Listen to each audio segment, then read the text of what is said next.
Mesdames, Messieurs, peuple congolais, pour nous, c'est un non-événement que Christelle Sassou Nguesso succède ou non à son père voleur et assassin.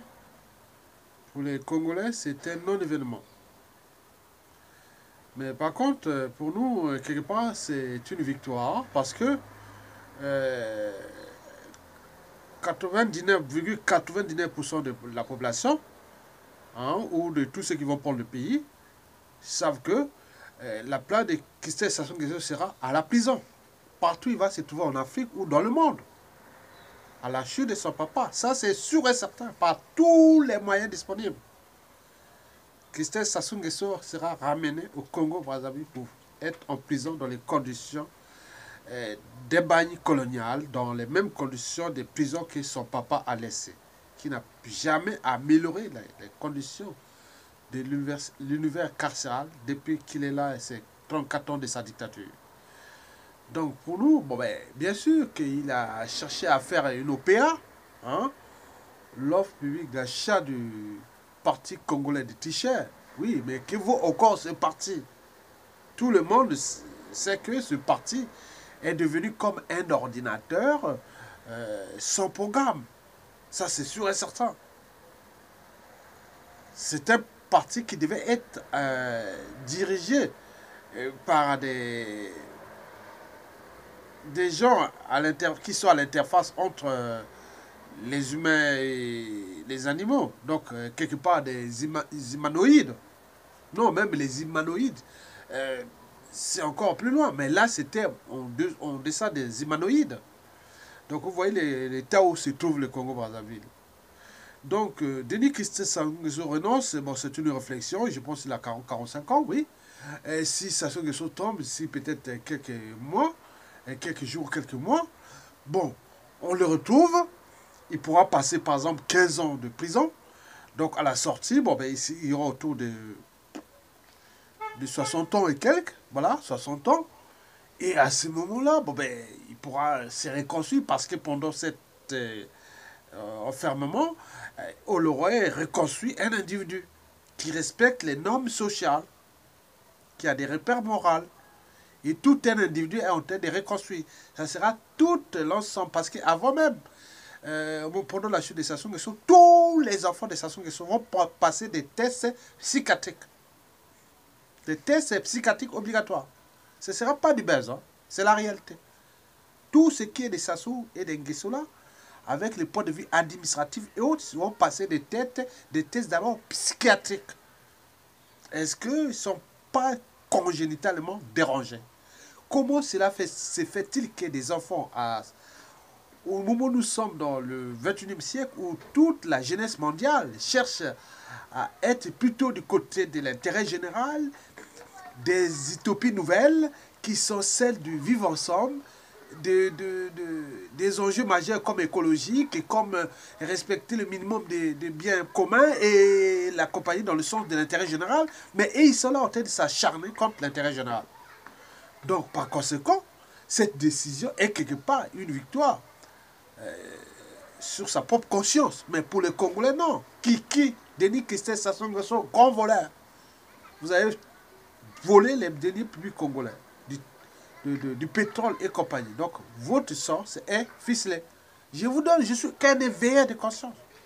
Quel que soit l'individu qui va prendre le pouvoir au Congo, après votre papa, toute cette résistance du point de vue économique vont certainement régler des comptes avec vous parce que vous avez géré de manière opaque et abusive ces ressources-là qui n'ont jamais eu de compte dans le trésor public.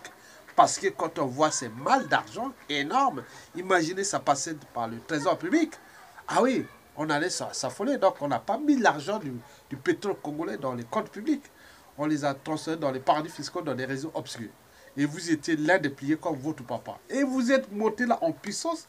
Même tous ceux qui ont des enfants, qui ont été avec vous, mais qui quelque part dit non, mais ce petit-là commençait à dériver, quoi. Donc, vous avez compris. vous avez pris votre responsabilité, mais ce n'est pas encore terminé. Nous luttions pour que votre papa soit mis hors d'état de nuit, mais retenez bien que votre sort est scellé. Parce que demain, si Sassou Nguesso tombe, imaginez dans la place qu'il y a des matières grises, des cerveaux, les victimes de votre papa, et qui vont certainement prendre le contrôle de la place de Jean-Dominique Okemba. D'autres vont prendre la place de Obara, d'autres de Ndengue. N'oublions pas la justice, les comptes publics, les ressources, la diplomatie, et tous ces moyens-là pour vous trouver. Conseil, si Sassou Nguesso tombe, ne fuis pas en Afrique. Parce que si on vous demande de revenir au pays et que vous restez là, vous risquez de perdre votre vie. Sincèrement. Si Sassou Nguesso tombe, je vous conseille, ou peut-être de rester au pays, c'est tout. On vient vous chercher. Venez me chercher. Ah oui, on vient vous chercher. Vivez comme ça, en votre honneur pour les besoins d'honneur, de courage et autres. Venez me chercher. C'est tout.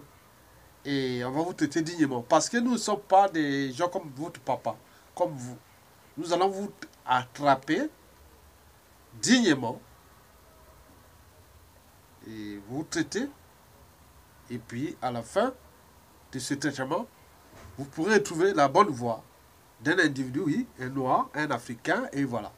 Peut-être que vous serez recyclé, comme j'avais parlé d'il y a une vidéo sur Toka Beka, que rien ne se perd et rien ne se crée, tout c'est ensemble. Donc, cela veut dire que des choses déjà existantes peuvent se combiner et se séparer de nouveau. Donc, vous pouvez être récupéré et traité dignement. Mais ne fouillez pas, parce que si vous fouillez à l'extérieur de l'Afrique, vous pouvez perdre votre vie. Ça, c'est sûr.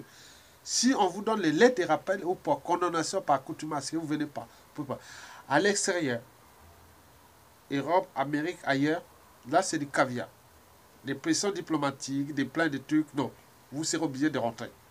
Sinon, comme pensent les autres, pour se derniers, que l'État, c'est un monstre foi, vous savez que c'est qu'on peut faire sur vous. Parce que vous avez des comptes à rendre sur ce que vous avez fait avec le dernier public congolais. Donc, par conséquent, je résume sur votre, soi-disant, si c'est un bluff, eh bien, si c'est une réalité, vous avez quand même grandi. Donc, attendez qu'on vienne vous chercher. Vous pouvez dire, venez me chercher. C'est vraiment gentil. Mais je suis sûr et certain, s'il y a des Yatonga, comme moi, et certains individus, on veut vous traiter dignement. La police que nous voulons, après Sassou Nguesso, bonjour monsieur Christelle Sassou Nguesso, venez avec nous. Vous traitez pour les conditions, procédure. Naturellement et dignement, de manière civilisée, jusqu'à la fin. Rien du tout. Vous serez condamné dans ces conditions-là. Et vous sortirez aussi dignement. C'est tout.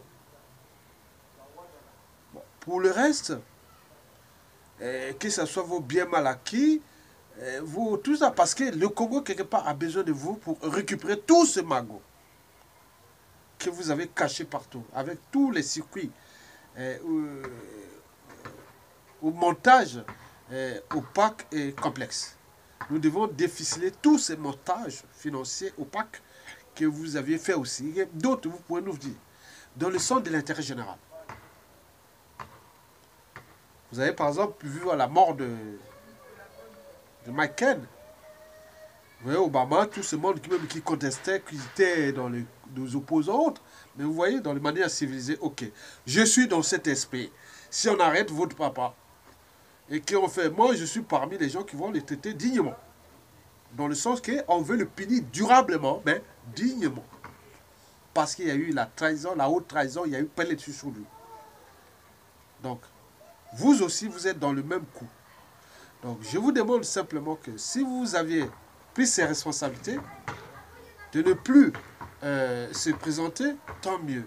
Parce que vous l'avez voulu faire l'offre publique d'achat de PCT pour vous préparer à être président en 2021 après votre père, peut-être par des circonstances autres, mais ça ne passe pas.